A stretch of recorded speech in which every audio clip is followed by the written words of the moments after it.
복음의 대적자들은 예루살렘에 온 교회를 핍박했습니다. 그 핍박으로 인해 많은 이들이 예루살렘을 떠나야 했고 빌립 역시 박해를 피해 예루살렘을 떠나 사마리아로 가게 됩니다.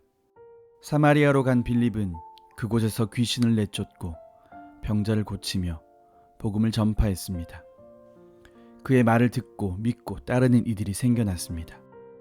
빌립으로 인해 그 성에 큰 기쁨이 있었다고 기록되어 있습니다. 사마리아에서 빌립을 의심하는 사람이 없어졌습니다. 다져놓은 토대 위에서 복음을 전파하기만 하면 되는 상황이었습니다. 그런데 주님은 그곳을 떠나라고 하십니다. 일어나 남쪽으로 향하여 예루살렘에서 가사로 내려가라고 말씀하십니다. 지금 잘 되고 있는 사역을 내려놓고 가사로 가라는 것입니다. 100km가 넘는 광야길을 걸어가라고 말씀하십니다. 이해할 수 없습니다.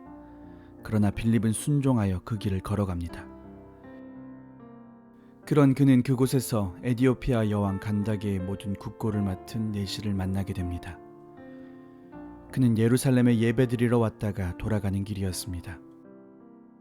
그 당시 에티오피아 내시가 예루살렘을 방문하는 것은 굉장히 어려운 일이었기에 오랜 시간 기대하고 준비하여 이루어진 방문이었을 것입니다.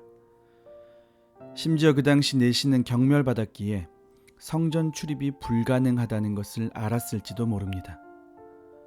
그러나 그는 하나님을 경외하는 마음으로 예루살렘을 방문했던 것입니다. 그러나 예배에 참석할 수 없었고 그가 가졌던 기대와 궁금증은 해결하지 못한 채 에디오피아로 돌아가고 있었습니다.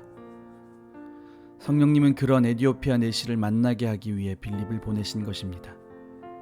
빌립을 보내셔서 그가 가진 간절함, 그가 가진 궁금증을 깨닫게 하십니다. 이에 내시는 세례를 받으며 예수님을 구주로 영접하며 기뻐하며 돌아갑니다.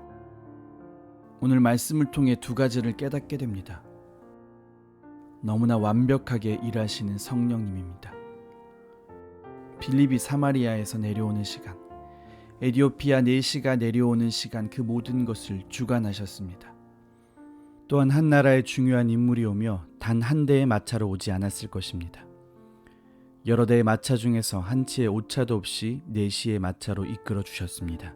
그리고 한 치의 오차도 없이 이사야의 말씀을 읽게 하셨고 그것을 통해 고난받는 종 예수 그리스도를 깨닫게 하십니다. 이 만남을 통해 에디오피아의 복음을 전파하기 위한 주님의 계획을 실현하신 것입니다. 빌립이 사마리아에서 만나는 사람의 숫자와 가사에서 만난 사람의 숫자를 비교하면 비교할 수 없을 만큼 큰 차이를 보이지만 이 한 명의 만남을 통해 놀라운 결과를 맺게 하기 위한 주님의 완벽한 계획이셨음을 깨닫게 됩니다.